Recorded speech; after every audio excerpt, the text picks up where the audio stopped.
Hey, what's up, everybody? Good morning to you. Why don't you come on inside? I got a point horror book I cannot wait to talk to you about, and it's the first one. It's called Blind Date by RL Stine. Hey, everybody. Good morning to you all from the Sunnyvale Reject here in early morning, still dark, West Palm Beach. And to tell you the truth, I was chomping at the bit to have a conversation with you guys. I look forward to it. All right, that's all I'm saying. Today, we're going to take a look at Blind Date, R.L. Stine's first YA horror book. That's right. It's also the first book in the Point Horror series. Now, Point Horror was, I think it came out in 1991. This book was published in 1996, but then was re-released to become the first book in the Point Horror series. The funny thing is, before this, R.L. Stine was writing humorous books and pamphlets in high school and college.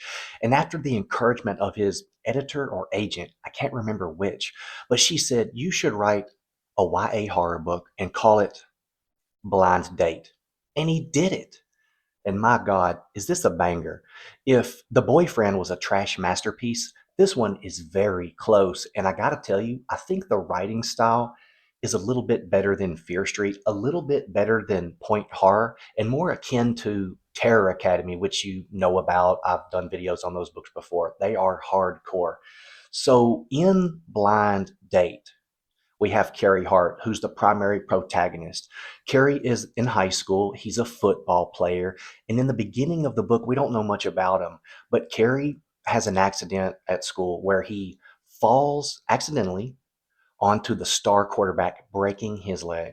The football players turn against him, and some other folks in the school do too. They think it's on purpose because he's the backup quarterback and he's jealous and he wants, I think Sal was his name, he wants Sal out of there so he can get the top spot and start for the Panthers. But Kerry didn't do it. Kerry's a fairly decent guy, but they threaten the hell out of this kid. And Malik and O'Brien, the two football players that threaten him the most, they even go so far as to cut up his car, slash the tires to pieces. Now, this is a step up from the threats that he's gotten before, so he's taking it very, very seriously.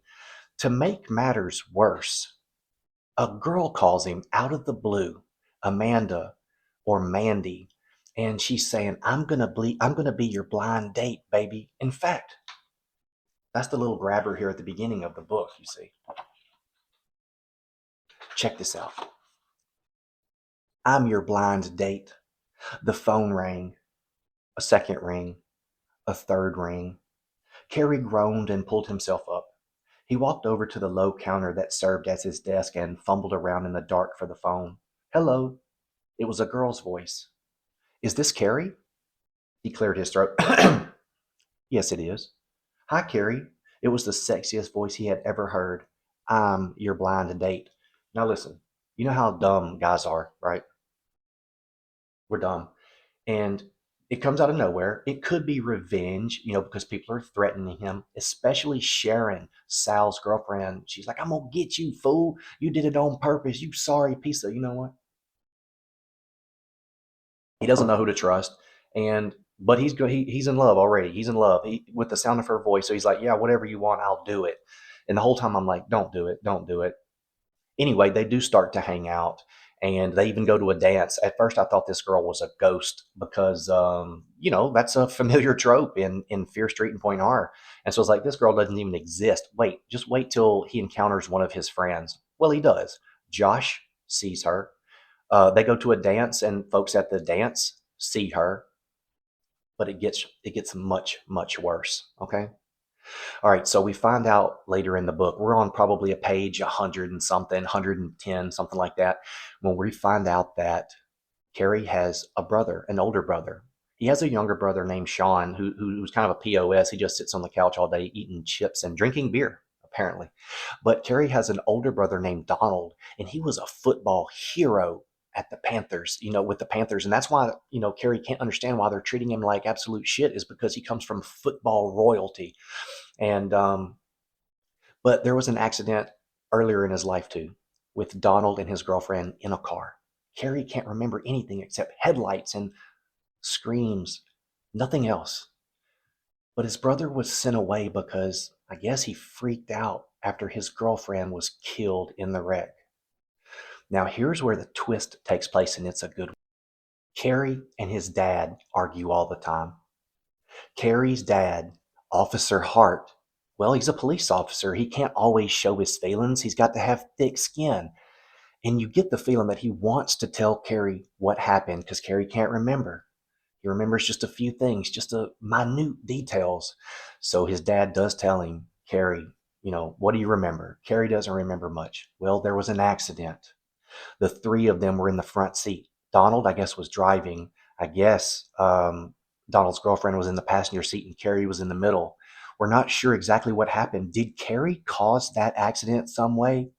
You get the feeling from Carrie's, personality and demeanor and his general disposition that he's a decent guy. You don't think he would do anything on purpose. But so you're wondering, Donald has escaped. Is he the one coming after Carrie? Did he damage Carrie's car? Because Malik and O'Brien, the football players, they apologized. They said, "Hey man, we talked to Sal, the quarterback, and he said it was an accident and to not blame you." So they said they were sorry and they walked off. This was at the dance. But as they walked off, one of them said, "Idiot." And so that plants the seed, right? Were they sincere? Did they mean it? Did they not mean it? One thing is for damn sure. Carrie's buddy Josh seems to know more than he's letting on. And that also is a common trope. In the last book that I did a review of, I think it was Don't Stay Up Late. You remember Nate, that rascal? He knew more than he was letting on, too. And I'm guessing that Josh knows a little bit more than he's letting on. So is Donald crazy? Is Donald coming back to seek revenge on his brother? Does he blame him for the accident? Is Mandy the damn ghost? Oh my God. Is Mandy the ghost of Donald's girlfriend?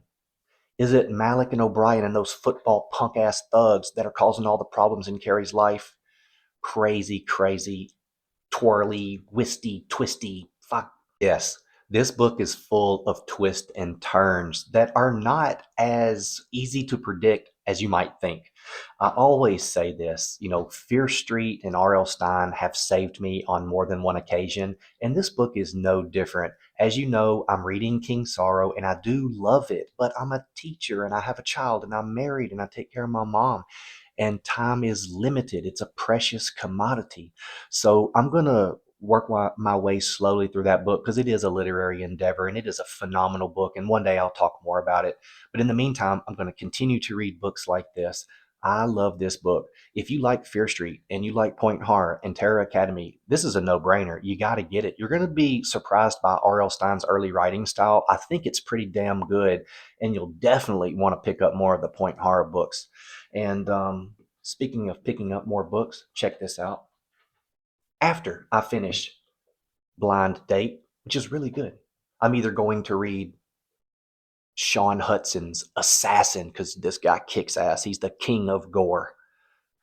Sean Hudson's Assassin, or I'm going to read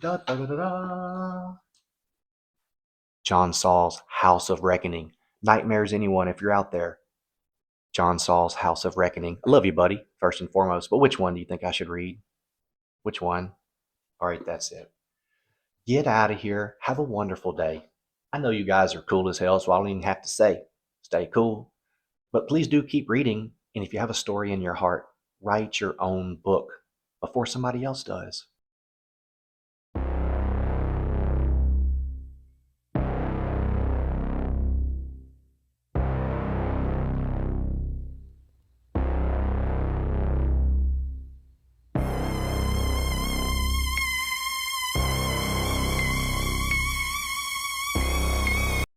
This seems to be the work of a crazy person, said Jesse. Jesse, stop, Josh said heatedly. A crazy person? A crazy person? The words repeated in Carrie's mind. Crazy. Donald? Donald was crazy. At least he was in a place for crazy people, only he had escaped. But does Donald have a reason to come after Carrie?